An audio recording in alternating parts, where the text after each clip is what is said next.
Sports Illustrated, when they were talking to Charles Barkley, also asked him if LeBron is going to leave Miami and possibly go elsewhere. Here's what Charles Barkley said. Let's pull that up very quickly.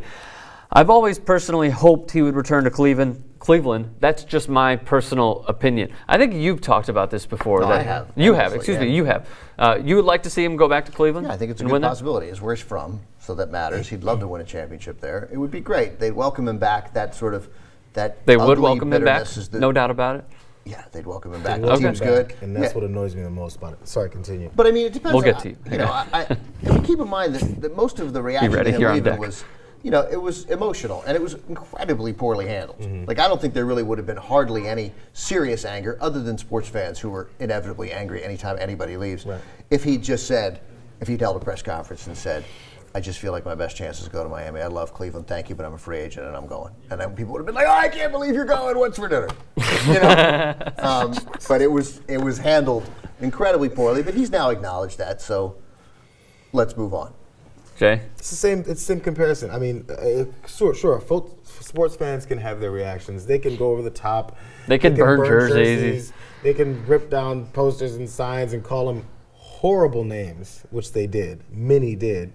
So, and then how dare you turn your back on your hometown? Yeah, you know, a lot of people move away from their hometown. It's fine. But the thing is, we go so hard. We go so hard at players for I was born in Playa Vista. Back home. You're back. Congrats. There's so many players get such a hard time for doing what they want to do, and we burn jerseys and lose our minds. But then we realize sometimes players just literally get shipped around because they're under contract and they are allowed to get shipped around, and no one gets mad at the owner for going, hey, you guys know the fourth, fifth guy on the bench is from Cleveland? How could you send him out of here? It's his hometown. Oh, God, I'm never coming to the game again. I'm burning these tickets. I mean, come on, we go after players so hard. I 100% agree with you. I just think that, like, in saying that there's a double standard, which there is, we shouldn't also forget that that was bungled beyond belief. That was a way that he seemed to go out of his way. It clearly was not his intent. Clearly not his intent to go out of his way to say, fuck you, Cleveland. But it was perceived that way. Yes. And he should have been smart enough to figure that out. And he needed help there. He needed guys who professionally handle it. You know, this is a part. This was all put together by 3 different organizations. Boys and Girls Club. I'm calling LeBron one of the organizations. Yeah. Him, Boys and Girls Club, and ES. Yeah. He fucking in. Yeah, totally. Who then, for the next several years after, bashed him for it. Talk about how horrible he was. I was like, do you guys remember that big ESPN logo on the top saying, we have exclusive rights to this big press conference. Look what we got. Look, this is ESPN. Then he does it, and you go, can you believe LeBron would do this on ESPN? I mean, on TV? Out of anything, aren't they being honest? Or no, are they just supposed to say, oh, well, we had a sponsorship in that. So out of anything, no, it's good that he left. Totally fine. He's his own man. He should have done it differently. I'm just saying, he's criticizing ESPN. Should have ESPN. Right, if everybody does stuff wrong, you only put it on one part. But ESPN had no responsibility to the city of Cleveland, which he argued. He didn't either. That was my main point. I would say that he did, but not only to treat them respectfully. He didn't have an obligation to stay under any circumstance. But anyway, the issue is, but then the owner was such a clown afterwards. That bothers me. Dan Gilbert and I with regret email. that in the day that it happened, because I thought the decision was so bad, I was kind of on the owner's side, but I was wrong. The owner was lousy, and it was a shitty thing to do. I hope Kyrie Irving leaves and wins a championship somewhere else at some point in his career. And No, but he told that little kid he's staying. Dan Gilbert. I'm sorry. I'm thinking about another shitty owner. Totally.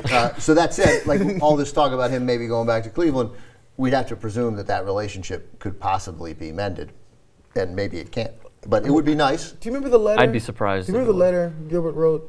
Yes, that's what I said. It was an email. He sent it to 21 Comic Sans GMs, I think. Yeah, dude, I'm sorry, man. Owners. I can't imagine.